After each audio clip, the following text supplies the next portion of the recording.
কোনো গুনাহ থাকে না। মুহতারাম হাজিরিন, খাঁটি তওবা করেছেন ওয়াহশী রাদিয়াল্লাহু তাআলা আনহু। নাম শুনছেন কিনা? খাঁটি তওবা করেছেন ওয়াহশী রাদিয়াল্লাহু তাআলা আনহু, যিনি হুজুর সাল্লাল্লাহু আলাইহি ওয়াসাল্লামের প্রাণপ্রিয় চাচা হামজার হত্যাকারী।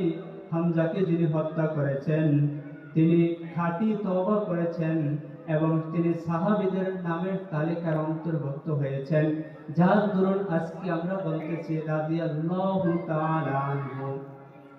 ওয়াহশী রাদিয়াল্লাহু তাআলা আনহু তিনি বলেন, আমি যখন মক্কায় ছিলাম, আমি মক্কা থেকে রাসূলের কাছে একটি চিঠি পাঠাইলাম। রাসূল সাল্লাল্লাহু আলাইহি ওয়াসাল্লামকে বললাম, ইয়া রাসূলুল্লাহ সাল্লাল্লাহু আলাইহি ওয়াসাল্লাম, ইয়া রাসূলুল্লাহ সাল্লাল্লাহু আলাইহি ওয়াসাল্লাম, আমি তো ইসলাম গ্রহণ করতে চাই, আমি তো ঈমান আনতে চাই, কিন্তু আপনার উপর একটা আয়াত নাজিল হয়েছে। এই আয়াত নাজিল হওয়ার কারণে আমি চিন্তা করতেছি যদি আমি ইসলাম গ্রহণ করি তাহলে আল্লাহ তাআলা আমাকে মাফ করবেন কিনা। ওয়াহশী বলেন, ইয়া রাসূলুল্লাহ সাল্লাল্লাহু আলাইহি ওয়াসাল্লাম, আপনার উপর একটা আয়াত নাজিল হয়েছে, ওয়াল্লাযীনা লা ইয়াদউনা মা'আল্লাহি ইলাহান আখার ওয়া লা ইয়াকতুলুনা আন-নাফসাল্লাতী হারামাল্লাহু ইল্লা বিল হক ওয়া লা ইয়াজনুন ওয়া মান ইয়াফআল যালিকা ইয়ালকা আসামা।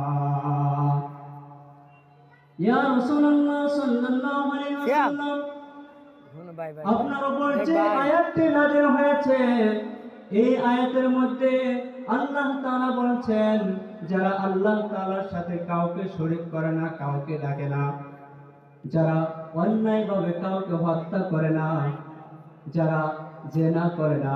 ইয়া রাসূলুল্লাহ সাল্লাল্লাহু আলাইহি ওয়াসাল্লাম, ইয়া রাসূলুল্লাহ সাল্লাল্লাহু আলাইহি ওয়াসাল্লাম, আমি তো অন্যায়ভাবে আপনার চাচা হামজাকে হত্যা করেছি, আমি তো জিনা করেছি, আমি তো আল্লাহ ছাড়া অন্য কাউকে ডাকি, আমি তো শিরিক করি। ইয়া রাসূলুল্লাহ সাল্লাল্লাহু আলাইহি ওয়াসাল্লাম, আপনি বলেন আল্লাহ তাআলা আমাকে ক্ষমা করবেন কিনা।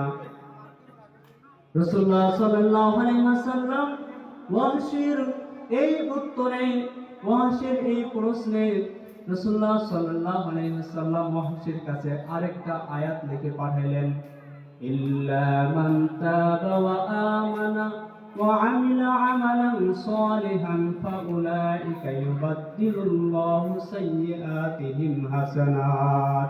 সবাই একটু জোরে সরে বলেন সুবহানাল্লাহ। আর একটু জোরে বলেন সুবহানাল্লাহ। আল্লাহ পাক রব্বুল আলামিন এই আয়াতের মধ্যে বলেন, হে বান্দা, তুমি যতই গুনাহ করো, যদি তুমি তওবা করো এবং তুমি নেক আমল করো, তাহলে আল্লাহ পাক রব্বুল আলামিন তোমার পিছনের যত গুনাহ আছে এই গুনাহকে নেকি দ্বারা পরিবর্তন করে দিবেন।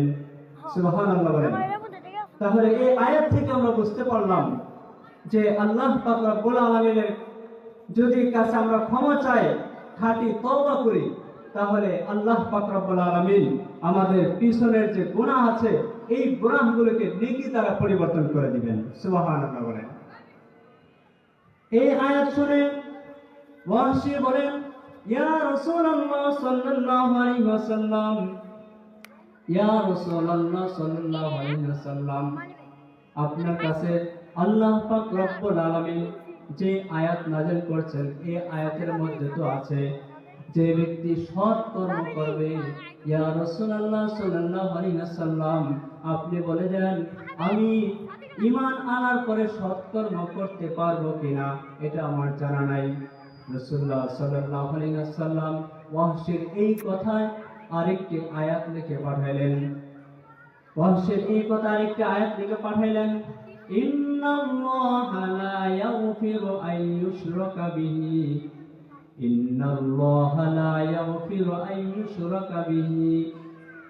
আল্লাহ পাক রব্বুল আলামিন এই আয়াতের মধ্যে বলেন, যেই ব্যক্তি শিরক করে, আল্লাহ তাআলার সাথে অন্য কাউকে শিরক করে, তাকে কখন আল্লাহ তাআলা ক্ষমা করবেন না। তবে যাকে চান তাকে আল্লাহ তাআলা ক্ষমা করতেও পারেন। এই আয়াতটা শুনে ওয়াহশী হুজুর সাল্লাল্লাহু আলাইহি ওয়াসাল্লামকে বললেন, ইয়া রাসূলুল্লাহ সাল্লাল্লাহু আলাইহি ওয়াসাল্লাম, এই আয়াতের মধ্যে তো আল্লাহ তাআলা বলছেন যাকে চান। ইয়া রাসূলুল্লাহ সাল্লাল্লাহু আলাইহি ওয়াসাল্লাম, আমি জানি না আল্লাহ তাআলা আমাকে চাইবেন কিনা। কি বলেন? আল্লাহ তাআলা আমাকে চাইবেন কিনা? আল্লাহ তাআলা তো বলছেন যাকে চান তাকে ক্ষমা করবেন। এখন আমাকে আল্লাহ তাআলা চাইবেন কিনা ইয়া রাসূলুল্লাহ সাল্লাল্লাহু আলাইহি ওয়াসাল্লাম আমি তো জানি না। রাসূলুল্লাহ সাল্লাল্লাহু আলাইহি ওয়াসাল্লাম ওয়াহশীর এই কথা শুনে রাসূল আরেকটা আয়াত লিখে পাঠালেন। রাসূল আরেকটা আয়াত লিখে পাঠালেন, লা তাকনাতু মির রাহমাতিল্লাহ ইন্নাল্লাহা ইয়াগফিরুয যুনুবা জামিআ। সুবহানাল্লাহ, সবাই জোরে সবাই সুবহানাল্লাহ। আল্লাহ তাআলা এই আয়াতের মধ্যে বলেন, হে বান্দারা, তোমরা আমার রহমত থেকে নিরাশ হও না, তোমরা আমার রহমত থেকে নিরাশ হও না। নিশ্চয় আল্লাহ পাক রব্বুল আলামিন তোমাদের সমস্ত গুনাহকে মাফ করে দিবেন। মুহতারাম হাজিরিন, এতক্ষণ পর্যন্ত বলতেছিলাম তওবা, খাঁটি তওবা করতে হবে। এই খাঁটি তওবা যদি আমাদের দ্বারা না হয়, আমরা যদি খাঁটি তওবা না করি, তাহলে আল্লাহ তাআলা আমাদের গুনাহকে মাফ করবেন না। আমাদের দ্বারা অনেক গুনাহ হয়, সগীরা কবিরা।